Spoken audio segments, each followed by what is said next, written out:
Bonjour à toutes et à tous et bienvenue sur Serial Entrepreneur, le podcast des entrepreneurs. Aujourd'hui, on se retrouve pour le 3e et dernier épisode de la série en collaboration avec Plug and Start, qui est l'un des meilleurs programmes de création d'entreprises innovantes en France. Aujourd'hui, je suis très heureux de recevoir le docteur Jérémy Goudour, qui est également cofondateur de Médis, la téléconsultation déployée par les médecins. Bonjour Jérémy, comment vas-tu ? Bonjour, ça va très bien, merci.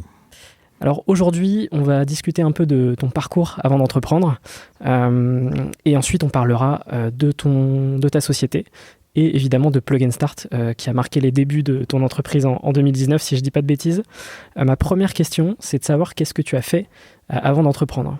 Avant d'entreprendre, j'étais et je suis toujours médecin et médecin urgentiste pour ma spécialité. Donc j'exerçais au sein de centres hospitaliers que je mets au pluriel parce que j'ai eu la chance d'être géographiquement mobile. Donc j'ai exercé dans le Grand Est. J'ai exercé en Bourgogne un petit peu et puis comme beaucoup de médecins, je suis parti travailler dans le sud de la France où j'ai exercé quelques années à Carcassonne avant de revenir à mes racines familiales dans le Grand Est et à Troyes plus précisément. Alors comment on passe de médecin à médecin entrepreneur ?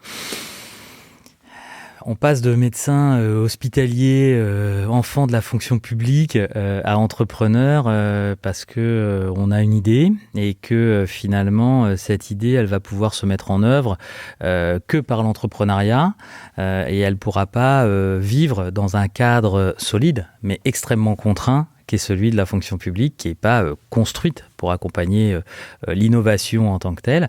Donc finalement, cette idée, mais qui reste dans la même fibre, celle où il n'y a qu'une seule valeur, celle du patient, elle a pu naître et se déployer depuis 2019 que dans le cadre entrepreneurial. Alors cette société, tu ne l'as pas fondée seule, mais avec un associé qui s'appelle Arnaud De Villard.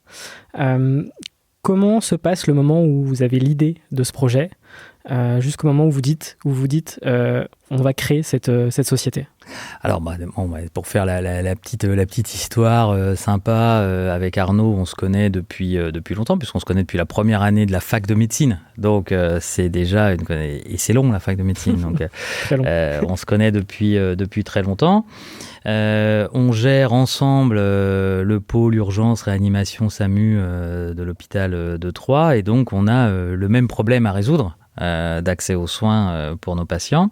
Et généralement, quand on a le même problème, on se met ensemble autour d'une idée et finalement, on va se dire, on va partir ensemble dans un autre monde parce que pourquoi pas, c'est attractif, on n'a qu'une vie, pourquoi pas changer d'environnement professionnel au service de la même idée qui va venir se mettre, elle, au service de nos patients. Et donc, vous vous intéressez à Plug and Start à quel moment ? Alors, on ne s'intéresse pas directement à Plug and Start. Nous, on a une idée. On va se former dans un monde particulier qui est celui de la santé connectée. Donc, on fait un diplôme universitaire de santé connectée. On fait en plus une petite spécialisation en plus de nos spécialités initiales. Et puis, pour la mettre en œuvre, on fait des rencontres et l'écosystème technopolitain sur Troyes rapidement on s'impose à nous. C'est nous qui allons voir la technopole en disant nous on a une idée mais on ne sait pas comment faire. Donc comment vous pouvez nous accompagner si c'est possible. Et puis de fil en aiguille, évidemment l'accompagnement se met en place et Plug and Start est un passage non pas obligé, mais naturel pour ce genre d'idées et ce genre de profil, notre genre de profil. Donc, tu candidates avec ton associé à Plug and Start. On est sur l'édition de 2019, si je ne dis pas de bêtises. Oui, je crois. C'est ça, ouais, 2019. Je crois qu'on est sur l'édition. Comment ça se passe, ces 72 heures pour ton associé et toi et finalement, comment ça se passe, le fait de passer de avant, après Plug and Start, tu vois? Alors, comment ça se passe ? C'est le moment... je crois que dans plein de choses, dans le sport, il y a ça, il y a ce moment référence, le match référence de l'année. Plug and Start, pour nous, c'est notre moment référence. On est propulsé sur une autre planète. C'est un moment où on va sortir de notre petit monde routinier où tout est cadré par un écosystème public bien rodé, peu mobile, mais bien rodé, et on va arriver dans un monde où tous les profils se côtoient, un monde bienveillant, où tout le monde va nous écouter et faire du partage de ce qu'eux-mêmes ont vécu. Donc on va faire des rencontres. Et Plug and Start, c'est avant tout, à mon avis, des rencontres, ou des rencontres intéressantes, avec des belles réussites entrepreneuriales, où les gens vont nous expliquer que finalement, il y a 3 choses importantes dans l'entrepreneuriat. Hein. C'est en 1 le projet, en 2 le projet et en 3 le projet. Et donc, comme on a le projet, c'est pas grave, on trouvera des gens pour nous accompagner. Et c'est ces rencontres à Plug and Start qui nous ont vraiment fait basculer dans n'hésitez pas à devenir entrepreneur, même si vous avez des réticences, parce que c'est pas un monde que vous connaissez. Alors, il y a des rencontres, mais il y a aussi un pitch à réaliser. Comment est-ce que ça se prépare, ce pitch, quand on n'en a jamais fait, entre guillemets ? Alors, quand on n'en a jamais fait, je pense qu'on avait moins de difficultés sur l'expression orale parce qu'on avait déjà, nous, une expérience où on gérait une équipe, une grosse équipe de 200 personnes à l'hôpital, où l'expression en public est peut-être une habitude. On n'est pas non plus, on n'a plus 20 ans, on fait Plug and Start, on a... On a passé la quarantaine, on a 20 ans dans la tête, mais pas sur la carte d'identité. Donc, c'est pas l'expression orale et pas une grande difficulté. Après, la forme, le format, savoir tenir, savoir expliquer les choses, savoir partager son idée dans un temps contraint avec les mots-clés, effectivement, ça répond à quelques règles. Et ces règles, elles nous sont données, on les suit et finalement, ça se passe très bien. Est-ce que tu peux me parler de Omedis avant Plug and Start et après Plug and Start ? Quels ont été les changements effectués pendant ces 72 heures ? Qu'est-ce que ça t'a permis de faire en termes de modification du projet, d'évolution ? Alors, Omedis, c'est une innovation organisationnelle. C'est-à-dire qu'on ne va pas fabriquer un outil numérique ou technologique particulier. Parce que déjà, moi, je suis médecin, donc je suis bien incapable de fabriquer quoi que ce soit. Donc, c'est pas notre fibre. Par contre, d'avoir une innovation organisationnelle qui, en plus, va se faire dans un monde extrêmement contraint qui est celui de la réglementation du système de santé, c'est assez complexe. Donc, avant Plug and Start, Omedis, finalement, c'est une idée qu'on va soumettre à nos réseaux habituels, c'est-à-dire les tutelles de la santé, les ordres, les représentations professionnelles médicales, qui sont pas, et j'en fais partie, donc je le dis librement, on n'est pas connus, nous les docteurs, pour être les plus innovants du monde. On est plutôt conservateurs, on aime que les choses s'appuient sur un cadre extrêmement rigoureux, peu mobile, peu agile, mais sécuritaire pour nos patients. Donc, ça reste une idée, c'est des bouteilles à la mer qu'on jette et finalement on a peu de retours. Et avec Plug and Start, Omedis va passer dans une dimension où on va pouvoir proposer ce modèle à un autre écosystème, à l'écosystème des financeurs de l'innovation et à l'écosystème des entrepreneurs qui eux-mêmes ont vécu dans une autre branche, mais qui ont vécu potentiellement la même chose, c'est-à-dire l'innovation et la faire accepter. Donc on a vraiment suivi ce schéma. On a senti qu'avant Plug and Start, notre innovation dans le monde de la santé, elle était considérée plutôt comme quelque chose de ridicule. On n'avait pas un bon œil. Et puis après Plug and Start, avec l'accompagnement, avec les gens qui nous ont donné les clés en disant effectivement c'est normal, prenez le temps, allez solliciter, expliquer, trouver des leviers de financement, que ce soit solide, qu'il y ait un modèle médico-économique derrière, qu'il y ait un modèle économique qui soit pérenne. Là, on est passé dans quelque chose de construit et qu'on a pu consolider après.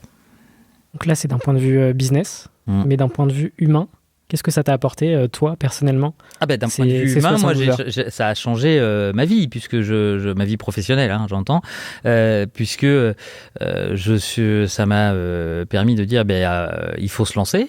Donc on pourra pas faire les deux en même temps, on pourra pas rester fonctionnaire hospitalier et en même temps entrepreneur. Déjà c'est extrêmement difficile, on peut le faire pendant un temps donné mais à temps partiel et puis c'est complexe, faut passer devant des commissions de déontologie, donc c'est un moment, on saute le pas, on dit allez on y va et on bascule dans le monde de l'entrepreneuriat. Ce qui est quand même beaucoup plus facile pour des profils comme Arnaud et moi puisqu'on a quand même un métier sur lequel il n'y a pas de chômage. cash. Donc, même si notre entreprise ou notre modèle entrepreneurial n'avait pas fonctionné, on pouvait retourner à nos spécialités de base. Qu'est-ce qui s'est passé après Plug and Start et qu'est-ce que tu retiens justement de cet événement Alors, après Plug and Start, c'est vraiment le lancement. On intègre la Technopole, on a un accompagnement au sein de la Technopole qui nous permet de construire, de modifier notre business plan pour avoir quelque chose de beaucoup plus solide et qu'on puisse porter auprès des financeurs. Et d'ailleurs, très rapidement, sans que nous fassions la moindre démarche, de par l'écosystème qu'on nous a permis de rencontrer par Plug and Start, finalement, on va être mis en lien avec l'investisseur, qui maintenant est l'investisseur principal d'Omedis et qui nous a permis de lancer le premier tour de table de manière extrêmement rapide, puisqu'on fait Plug and Start en 2019. Donc on est en juin et on fait notre premier tour de table en janvier 2020. Donc c'est quelque chose qui a été un accélérateur formidable. C'est intéressant que tu en parles parce qu'effectivement, dans la continuité de Plug and Start, il y a aussi beaucoup de projets qui deviennent incubés à la Technopole de l'Aube-en-Champagne. C'est quoi justement les avantages à être incubé à la Technopole et d'en faire partie? Alors, la Technopole, c'est pas juste de l'immobilier mis à disposition avec un éventail de services sur l'accueil et les frais postaux. C'est pas du tout ça. La Technopole, c'est vraiment des interlocuteurs dédiés, individualisés, qu'on peut solliciter. J'ai envie de dire à n'importe quel moment du jour et de la nuit quand on a une problématique et qui vont pouvoir apporter une réponse ou nous mettre en lien avec quelqu'un qui va apporter une réponse. Que ce soit sur des sujets de financement, sur des sujets de comptabilité, sur des sujets assurantiels, mais aussi sur des sujets réglementaires où on a besoin d'aller porter notre modèle auprès des décideurs politiques. Qui eux ont une action sur la réglementation ou sur la législation, parce qu'à un moment ou à un autre, on peut se faire avaler par une réglementation qui va mettre à plat votre modèle parce que les gens n'ont pas conscience que vous existez, les décideurs. Et la Technopole nous permet de mettre en lien avec ces décideurs pour qu'ils comprennent le modèle et qu'ils le préservent. Donc ça, c'est vraiment un écosystème, c'est un cocon. En fait, on est dans un cocon qui va protéger le modèle, qui va le faire grandir. Et puis petit à petit, voilà, la petite graine, elle va passer de la petite pousse qui va passer au petit arbuste, le temps qu'il fasse ses racines et que ça devienne un arbre solide pour vivre de lui-même, quoi. Pour revenir à Plug and Start, est-ce que, si tu devais retenir un moment fort de ces 3 jours, est-ce qu'il y en a un qui ressort en particulier? Est-ce que tu peux me le raconter? Hormis la soirée. Hormis la soirée. Des rencontres quand on fait quand on pitch sur les petits tours de table qu'on fait, on rencontre des gens qui ont des très belles réussites. Quand on rencontre Fabien Pierlot de Coyote, par exemple, c'est quelqu'un qui d'un seul coup est accessible, qui a vécu le démarrage, qui nous parle du démarrage de son entreprise, qui nous parle de ces moments extrêmement contraints pour lui aussi dans son modèle et puis comment il s'en est sorti. Et finalement, c'est rassurant. C'est encourageant parce que quand on a des belles réussites comme ça qui nous disent vous avez une belle idée et il faut aller jusqu'au bout, c'est qu'on se dit on est sûrement dans le vrai. Donc c'est vraiment le moment des rencontres qui a été pour nous quelque chose de très marquant. Dans la continuité de cette question, s'il y a une personne qui t'a marqué, est-ce que tu peux me dire laquelle, que ce soit un mentor, un expert, un intervenant en particulier? Dans ces 3 jours de Plug and Start, non, je dirais Fabien Pierlot, effectivement, ouais. Qui est une rencontre marquante, alors qu'on ne fait pas du tout la même chose, on n'est pas du tout dans le même monde, mais justement, c'est une rencontre dans un monde différent et qui nous a bien plu avec Arnaud. Alors, on sort cet épisode courant avril. Les personnes qui souhaitent candidater à Plug and Start ont jusqu'au 20 mai pour le faire. Il y a évidemment forcément des gens qui hésitent en regardant cet épisode, en se disant est-ce que je suis fait pour ça? Est-ce que je vais vraiment me lancer? Qu'est-ce que tu leur dis et qu'est-ce que tu leur dis pour les convaincre de candidater à Plug and Start? Je leur dis que, déjà, il n'y a aucun risque. Okay, c'est-à-dire que ça va être 2 ou 3 jours de plaisir. Donc, il n'y a pas de risque. Il y a une belle soirée, je reviens là-dessus, et c'est plutôt sympa. Il y a des belles rencontres, mais c'est aussi le moment où d'autres personnes, un œil extérieur, va vous dire que votre idée, elle peut devenir réalité. Donc, s'il y a une idée, je ne vois pas où pourrait être le frein pour candidater à Plug & Start. Il faut venir. Aujourd'hui, au Médis, ça en est où? Alors aujourd'hui, au donner Médis, quelques moments clés. Au Médis, ça prend en charge 30 000 patients par an maintenant. C'est déployé évidemment dans toute la région Grand Est. Ça vient de déployer son organisation dans les Pays de la Loire. Ça déploie cette semaine en Normandie. Finalement, ça grandit. On était 2, on est aujourd'hui 10. On sera 30 à la fin de l'été. Finalement, ça suit un beau chemin. Ouais. Et est-ce que tu veux me parler un peu plus de ta solution, concrètement? Parce que là, on a aussi beaucoup parlé de Plug & Start. Concrètement, bel exercice, puisqu'il faut le faire rapidement. Concrètement, au Médis, c'est quoi? On va mobiliser le temps médical résiduel d'un territoire.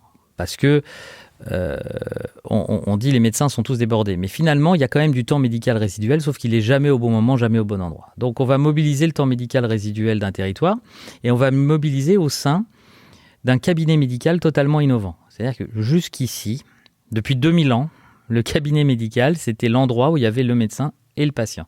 Eh bien nous, avec l'ordre des médecins, on a enregistré le premier cabinet médical où il n'y a que des médecins. Donc c'est vraiment une structure qui est implantée à la Technopole. Les médecins viennent y partager du temps médical encore disponible. Voilà, j'ai une demi-journée disponible, j'ai une journée, en fonction de leur profil.